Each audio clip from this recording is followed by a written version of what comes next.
Hey guys, yes, the news are out. There's a new machine, big bully on the block. I shouldn't have said bully. A new machine is on the block.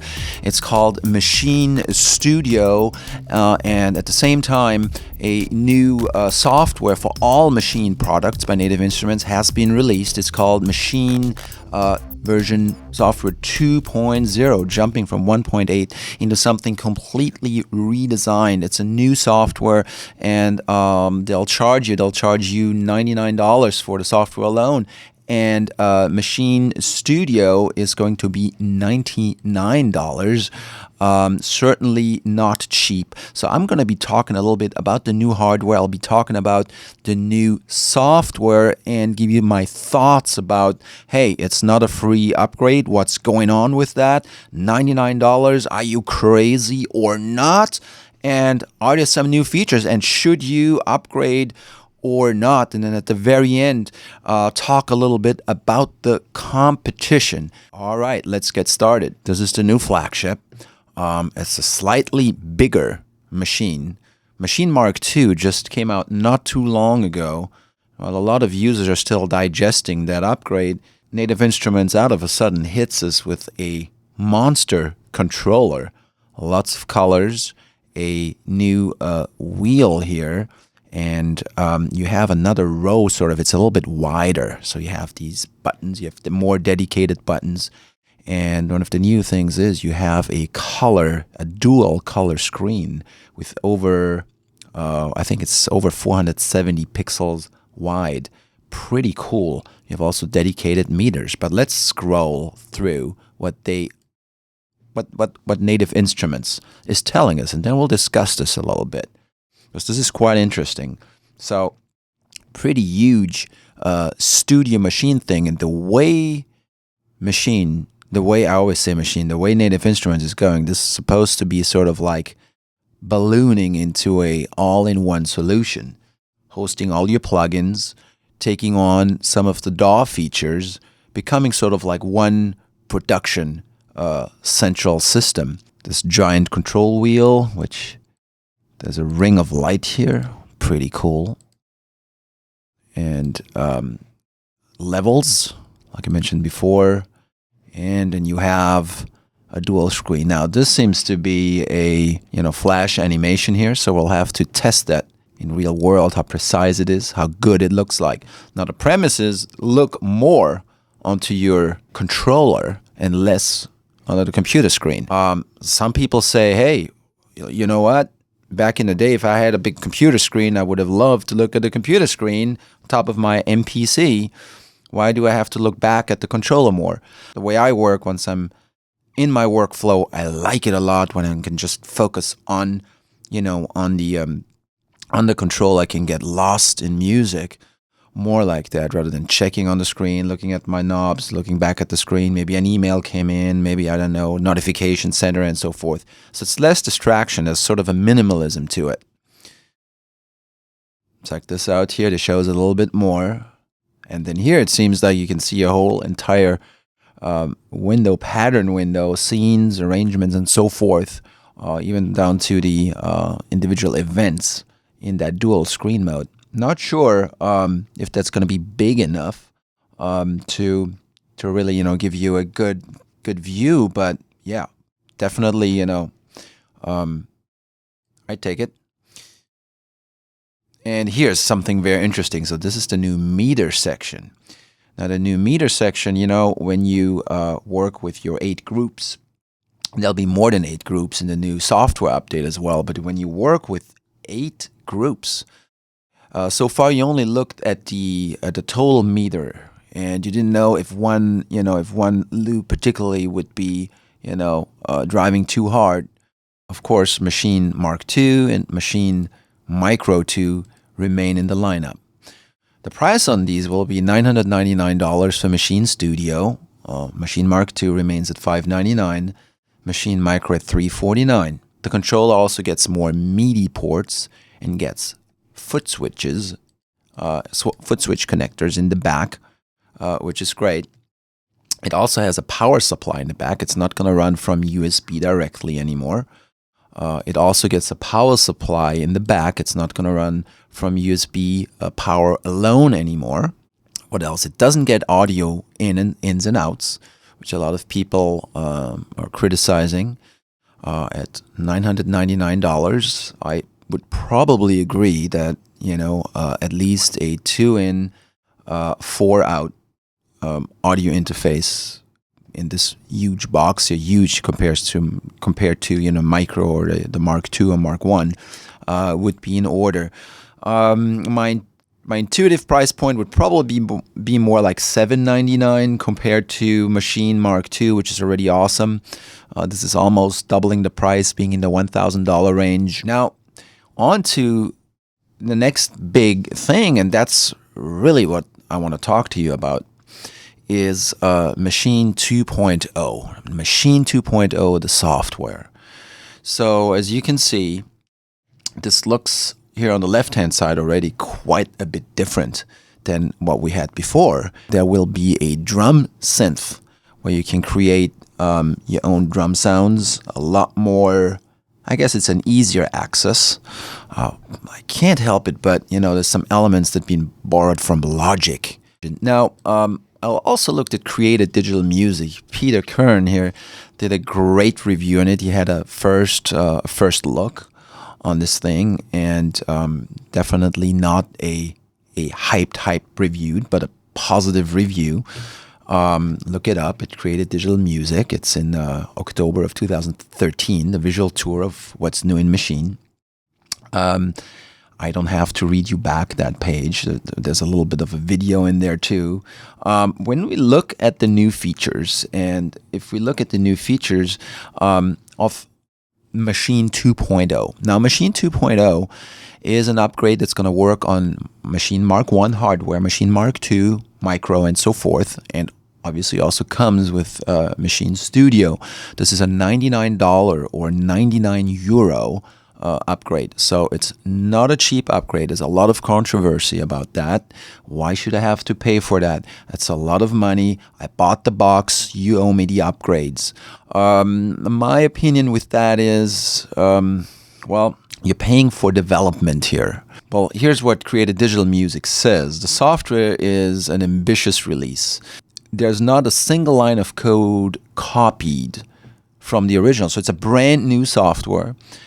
I would have preferred seeing a $19 upgrade, a $29 upgrade. Hey, if OS 10 Mavericks is a $19 or so upgrade for users, I'm a little bit I'm not too comfortable with people having somebody bought Maschine maybe a few months ago and has to pay $99 for a software upgrade from 1.8 to 2.0. Sure, it might be a complete rewrite, but hey, you're getting a lot of money you have a lot of income from plugins, from hardware that you're selling.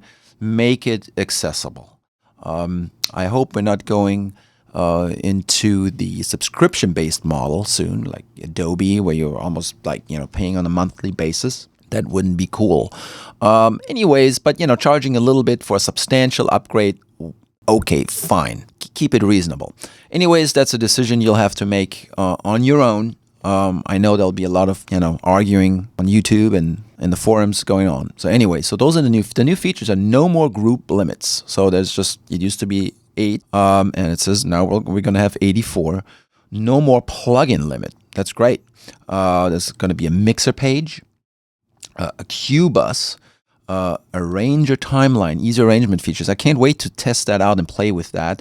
It says it has a proper timeline. So now what does that mean? We're going more and more into the direction of a DAW. Remember when Maschine came out, having this little box and getting lost in a box with its minimalism, meaning there is something minimalistic about it. That's sometimes the beauty of these drum machines. You work with a beat, and you don't have to worry too much about a whole complex workflow. I think that's where some of the best tracks come from. And then people start as, well, I want to have plugins, and I want to have this, and I want to have time stretching. And as people demand these features, Native Instruments, they have to research, they have to know how they implement them. And they've been very good about it. I got to give them thumbs up for that. I've owned Maschine Mark I when it came out. version 1, and they've gradually all the way to up 1.4, it started getting really good, a lot of features, but now it's getting a little bit more complex and complicated. So is that taking us away from the original idea of a drum box? Are we now having a full DAW? Do we have to get schooled in it? So forth. It's an interesting debate, and I think that's it's going to be different for everybody. I'd like to see a very simple mode in iOS where you can just connect, Maschine to an iPhone or an iPad and let the iPad do the DSP and the number crunching. It's not a DSP, but it can do the number crunching and the sound processing. Something very simple. Simplicity sometimes and limitations are good. But anyways, that's not where we're going. We're going into something very sophisticated. And that too, the features are great. Let me go on with that. So you have a range of follow. We'll have to see how that works.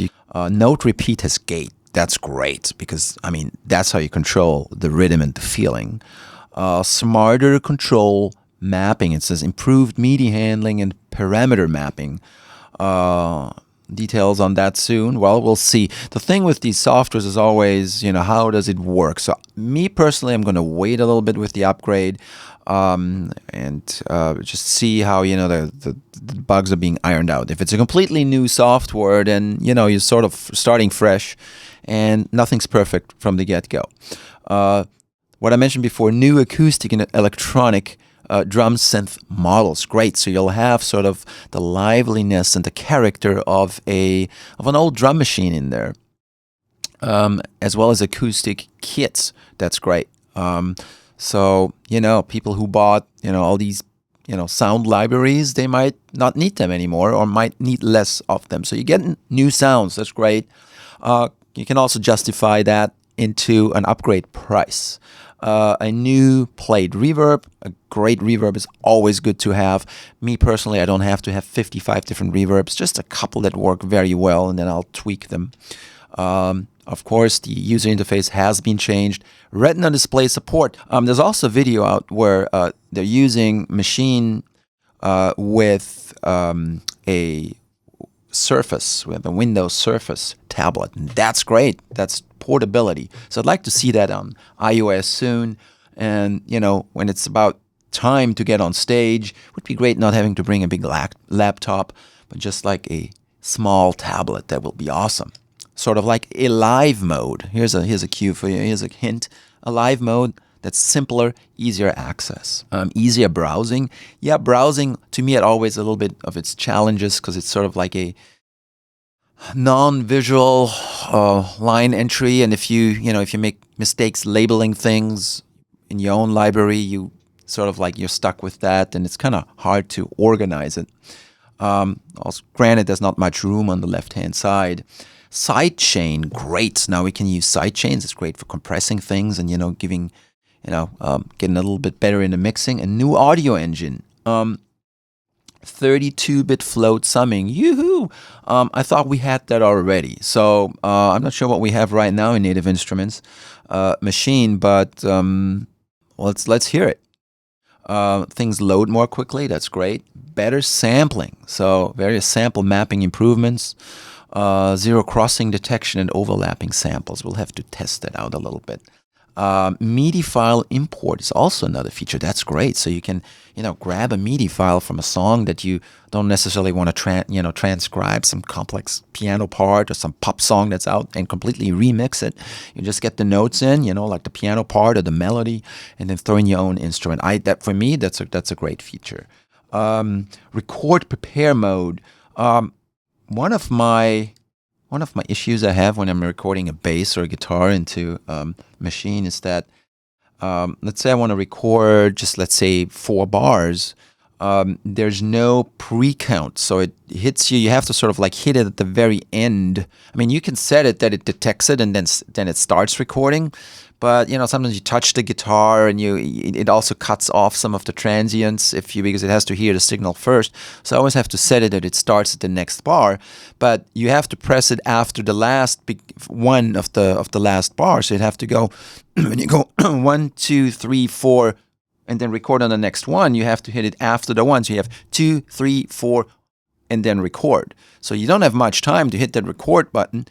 Remember, the old hardware doesn't have foot switches, and then grab the guitar and get into the feel. I like having a running start, a little bit warmed up and in the feeling. What else does he say? Unlimited scenes, alone.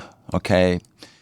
So he's very ecstatic about it. He'll see a few more screenshots of it. Here's a giant one. Let me scale that down a little bit for you. He mentioned that this, for example, is not a live window. So this is supposed to be a clip art. They probably will upgrade that. And look at that. That is a badass DAW mixing window. Very interesting. But like I said, now we're getting away from the drum machine concept, from the groove box concept, into something a bit more complex, right? Scroll down here. Let me see if we have anything else. Let's have a look at this machine here from the side a little bit. Cool. Unfortunately, I don't have it yet. Should I upgrade or not is the question. Well, on the software, eventually you'll probably have to, as hardware progresses, as operating systems change. Current version 1.8 is probably not going to be upgraded into version 1.9, 1.9.1, and so forth to address these changes. I think it's probably a new operating system, and that's here to stay. That's how it usually goes. On the hardware, well, it's the question what you have. If you have Maschine Mark 1 and you're not happy with it, and you think you want something bigger and more accessible, and colors and more knobs and buttons, by all means, why not? You'll have to spend $1,000 though. It's not cheap. Now, what about the people who just bought a Maschine Mark 2? It just came out, not too long ago. Should they upgrade? I would say my personal opinion is probably not. There's a couple of things where Maschine Mark 2 has an advantage. It is more portable. It's a little bit smaller. It also is USB bus powered, meaning you don't need to bring a power supply. So you can just have your laptop, maybe run the laptop on battery. A MacBook Air has 13 hours of usage time right now, the Haswell machines. So you could, you have two devices and you'd be fine. Now, if Maschine Studio had headphone output, two inputs for sampling, and maybe four outputs, meaning two stereo outputs, I would say, oh yeah, Maschine Studio, this is a whole different ball game. Right now, it's just a little bit a bigger Maschine Mark II at a significantly higher price point.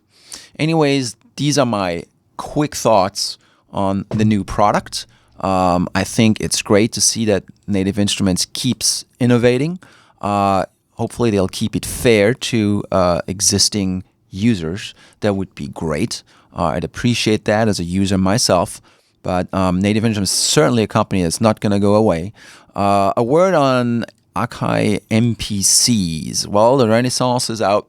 I have not tested it yet. A lot of people online give it some harsh criticism. Supposedly a lot of things have been fixed in there. It's a tall order for a hardware company to get into that software market.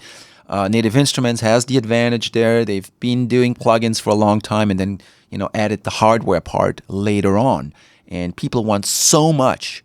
People expect so much from their hardware boxes these days. It needs to integrate as a plugin. It needs to integrate into their DAWs. It needs to do so many things that companies who are not, designed just from their business model to do that have a hard time.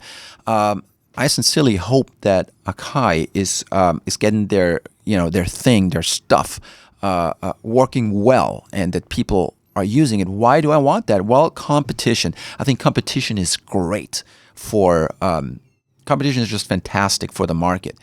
With Renaissance, if the Renaissance would work great in a DAW environment, you'll have your inputs, your outputs, you have full, you have a great hardware. The price is not a lot more, so they'll probably force Native Instruments to add some, some in and out ports, so it becomes a, at least a semi.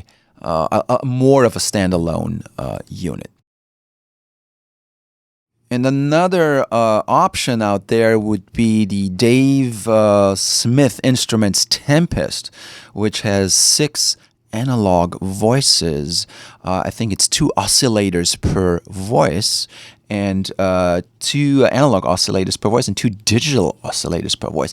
That sounds great. Well, probably not as powerful in overall in overall capability, in DAW integration and so forth.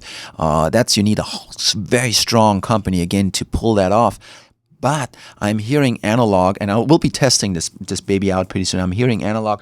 I'm hearing sound character. A lot of the folks I talk to who use Maschine is like, yeah, I like it. I like the workflow. But, it sounds a little bit flat or something. I can't put the finger on it. I'm missing this. They can't really describe it. And sometimes it's just psychological. I'm doing fine. I'm getting a lot of warmth out of it. I think I know how to treat the sounds a little bit, or using my own sounds. But maybe the Tempest is great because it's analog. It has its own sound, its own characteristics. Maybe that's the missing link. That's what people are looking for: character and quirkiness and so forth. But that's another topic, so I will leave you for now. Thank you so much for tuning in. These are my thoughts, and you'll see me play around with Maschine software version 2.0 pretty soon. Thank you very much. Massive Beats out.